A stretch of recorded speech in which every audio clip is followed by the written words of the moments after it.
Génération FM. Generation FM, the best radio. Génération FM. Aujourd'hui, nous sommes heureux, nous, l'institution départementale, notamment le conseil départemental de Bignona, qui a réuni aujourd'hui, sous ma houlette, les conseillers départementaux, qui ont fait un travail de titan. Mais il faut préciser que nous sommes dans la seconde phase du marathon budgétaire. La première phase étant terminée il y a 2 semaines, notamment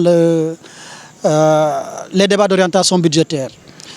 C'est parce que les débats ont été très bien organisés qu'aujourd'hui le vote s'est passé en un jour. J'informe toute la population de Bignona qu'aujourd'hui le budget du conseil départemental de Bignona est voté à l'unanimité. Et toutes les questions inscrites à l'ordre du jour, la main dans la main, dans la fraternité, dans le professionnalisme, dans la contradiction, mais dans une certaine fraternité, dans la critique, mais dans la positivité, le budget a été voté à l'unanimité par les conseillers départementaux. Qu'est-ce qui a été retenu dans le fond? Notons aujourd'hui une progression du budget de 12%. L'année dernière, le budget était de 554 millions. Nous l'avons revu à la hausse, mais de façon concrète, à 621 millions, soit une hausse de 12%. En revoyant le budget à la hausse, quelque chose d'inédit s'est produit cette année à Bignona. La coutume dans tous les conseils départementaux est que le fonctionnement prenait toujours le dessus sur l'investissement. Les ratios globaux moyens sont de 60% pour le fonctionnement, généralement, et environ 40%, voire moyen, pour l'investissement. Nous avons inversé la tendance à Bignona. En investissant sur les 621 millions, 387 millions, l'investissement étant le volet qui va directement impacter les populations. Et le fonctionnement a été réduit de 263 millions à 234 millions.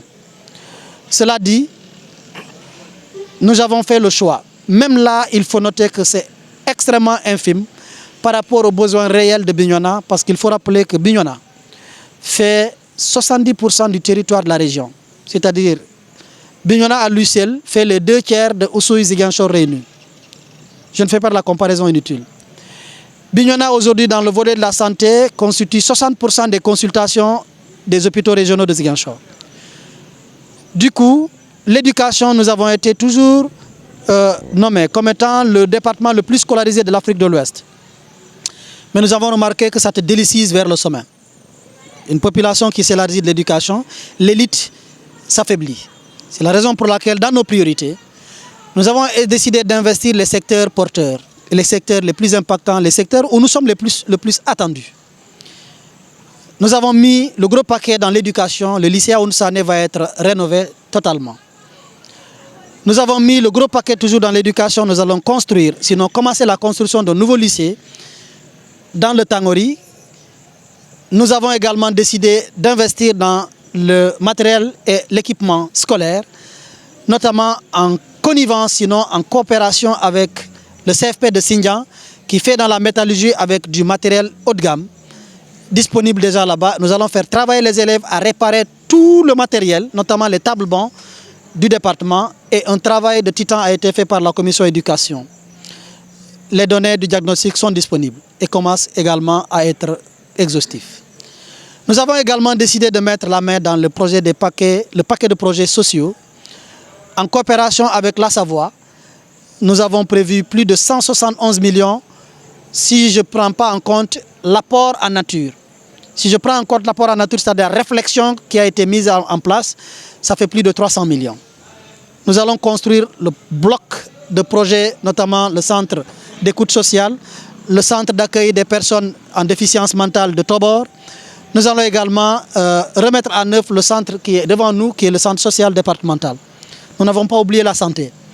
La santé où nous avons prévu au niveau de l'hôpital de Bignona, qui n'est pas de notre compétence, c'est vrai, mais comme il accueille aujourd'hui toutes les populations de Bignona, nous venons en rescousse au maire Bakary Diatta, qui ne peut pas avec les maigres ressources dont il dispose. Nous allons construire un bloc de sang, parce que Bignona n'a pas de bloc de sang, et il faut désengorger Ziguinchor par mettant en place un bloc de sang, soutenu en cela par l'USAID.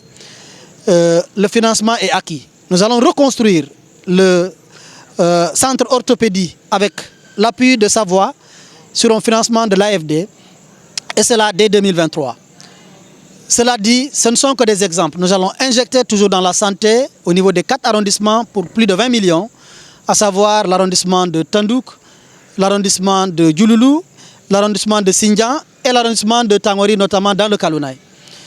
Nous savons que c'est peu, mais nous croyons à une chose. Il n'y a pas de ressources stratégiques, il n'y a que la gestion stratégique des ressources. Je répète, nous ne croyons pas aux ressources stratégiques. Nous croyons à la gestion stratégique des ressources. Si vous gérez de façon stratégique le peu que vous avez, les populations peuvent sentir plus l'impact qu'une gestion gabégique des énormes ressources. Nous travaillerons à trouver des solutions alternatives parce que nous trouvons que le budget est peu, mais nous en ferons une utilisation rationnelle optimale au bonheur direct des populations. Génération FM. Generation FM, the best radio. Génération FM.